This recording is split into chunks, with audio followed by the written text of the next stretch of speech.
इंसान हालात के सामने मजबूर हो जाता है, कभी अपनों के सामने तो कभी परायों के सामने। इंसान को मजबूर देखकर कभी कभी मालिक भी मजबूर हो जाता है, क्योंकि जो कुछ भी होना है प्रारब्ध के अनुसार होना है, और मालिक की मजबूरी यह है कि वो प्रारब्ध में हस्तक्षेप नहीं कर सकता। जब कोई विश्वासघात करता है तो दिल फटता है, आंखें रोती हैं। पूरे संसार से ही नहीं, मालिक से भी विश्वास में दरारें पड़ जाती हैं। लेकिन मालिक पर अपने विश्वास को कभी डोलने मत दो। हालात कितने भी बुरे क्यों ना हों, मालिक का साथ होगा तो सारी मुश्किलें हल हो जाएंगी। राजा हरिश्चंद्र की मिसाल तो सबके सामने है। राजपाट, धन दौलत, राजमहल सब छिन गया। यहां तक कि उसकी बीवी और बच्चा भी उससे अलग हो गए। फिर भी राजा हरिश्चंद्र का विश्वास नहीं डगमगाया, कभी सच्चाई का साथ नहीं छोड़ा। सच क्या है? सच कौन है? सच ईश्वर है, सच भगवान है, सच मालिक है। बस एक वो ही सच है, बाकी सब मिथ्या है, झूठ है। हर चीज का अंत है, उसका नहीं। वो अनंत है, सब जानते हैं। फिर भी जमीन, जायदाद, जेवर, धन दौलत इकट्ठी करते रहते हैं, प्यार करते हैं उसे। हालांकि सब जानते हैं पैसा इंसान को लालची बनाता है, स्वार्थी बनाता है। फिर भी पैसा पाने के लिए इंसान विश्वासघात जैसा पाप करता है। प्यार करना है तो मालिक से करो। वो प्यार करो जिससे श्रद्धा जागे, वो प्यार करो जिससे विश्वास पैदा हो,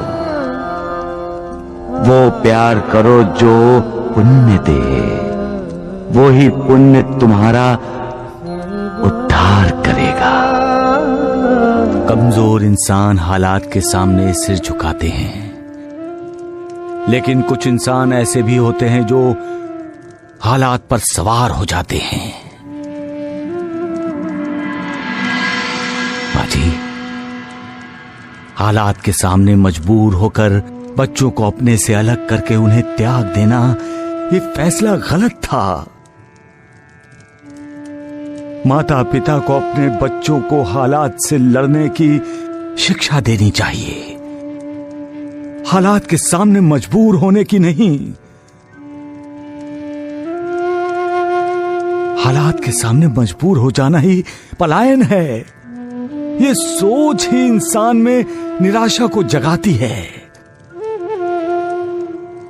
आपके बेटे और बहू ने बच्चों को त्याग देने का फैसला लेकर अपने बच्चों को कौन से संस्कार दिए मां जी? मां जी, हर इंसान की जिंदगी में बुरे दिन आते हैं। जिंदगी बसंत बहार नहीं है।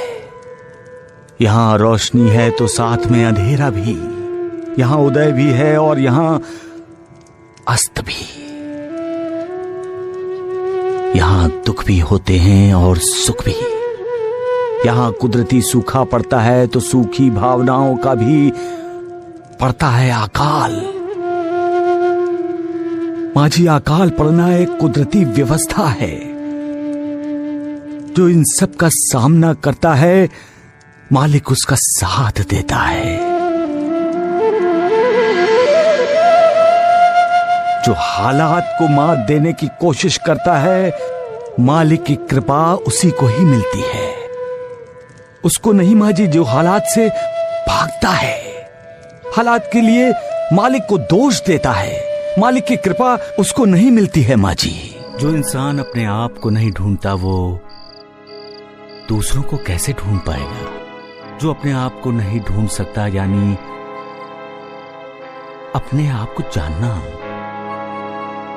अपने अंदर की आत्मा का दर्शन करना, अपने अंदर ज्ञान का जो प्रकाश है उससे अपना जीवन प्रकाशित करना। जब अपना जीवन प्रकाशित हो जाए तब दूसरों की खोज आसानी से की जा सकती है। कोई मिसाल दे सकते हो तुम? एक तपस्वी साधु का शिष्य था। कई वर्ष कोशिश करने के बाद भी वो ध्यान नहीं लगा सका। आखिर वो अपने गुरुदेव यानी उस तपस्वी साधु के पास गया। बोला, इतने वर्षों से मैं ध्यान लगाने की कोशिश कर रहा हूं लेकिन ध्यान लग ही नहीं रहा। तो फिर तपस्वी साधु ने क्या कहा? साधु ने कहा, तुम इस देश के राजा के पास जाओ, ध्यान कैसे लगाया जाता है वो तुम्हें शिक्षा देंगे। एक राजा? हाँ गुरुदेव। वो राजा के पास गया और जाकर उसने देखा कि राजा तो मदिरा और मदिराक्ष में डूबा हुआ है। हाँ गुरुदेव, ऐसा ही हुआ। नर्तकी का नृत्य देखने वाले राजा को देखकर शिष्य लौटने लगा। तो राजा ने उसे रोका और जब उसे ये पता चला कि शिष्य को साधु ने भेजा है तो उसने शिष्य को कहा कि अब आए हो तो हमें आतिथ्य सत्कार का अवसर दो, यही? बिल्कुल ऐसा ही हुआ गुरुदेव। आराम शिष्य ने कभी देखा नहीं था। उसे देखने को मिला, उसे अनुभव करने को मिला और रात के भोजन के बाद जब उसे भव्य और ऐश्वर्य संपन्न शयन कक्ष में सोने को मिला तो वो जी भर के सोया होगा और क्या? नहीं गुरुदेव, शिष्य एक पल के लिए भी नहीं सो सका। क्यों? क्यों नहीं सो सका?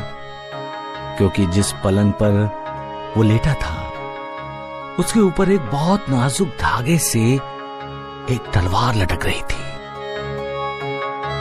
ऐसा लगता था किसी भी वक्त धागा टूटेगा और तलवार सीधी उसके सीने में घुस जाएगी। कहानी का ये मोड़ अच्छा है साईं। सुबह हुई, राजा आया। उसने विनम्रता से पूछा, महात्मन आपको नींद तो ठीक से आई ना? शिष्य ने कहा, राजन इस लटकती तलवार ने मुझे रात भर सोने नहीं दिया। सोना चाहता था, नींद भी आ रही थी, लेकिन बार बार लटकती तलवार याद करके आंखें अपने आप खुल जाती थी। तब राजा ने क्या कहा? राजा ने कहा, मान्यवर ध्यान ऐसे ही किया जाता है। ध्यान करने के लिए आंखें बंद करके पद्मासन लगाकर बैठना ही आवश्यक नहीं है। ध्यान का अर्थ ही है सोते, जागते, उठते, बैठते, हर पल, हर समय उस परम ब्रह्म परमात्मा का स्मरण करना। बढ़िया, बहुत बढ़िया साईं, बहुत बढ़िया कहानी सुनाई तुमने, वाह। गुरुदेव, जब हम ध्यान लगाते हैं तब हमें हमारे अंदर की आत्मा के दिव्य दर्शन होते हैं और आत्मा के दिव्य प्रकाश में ही हमें उस निर्विकार के दर्शन हो जाते हैं। इसलिए कहते हैं कि पहले अपने आप को खोजो। सबका मालिक एक।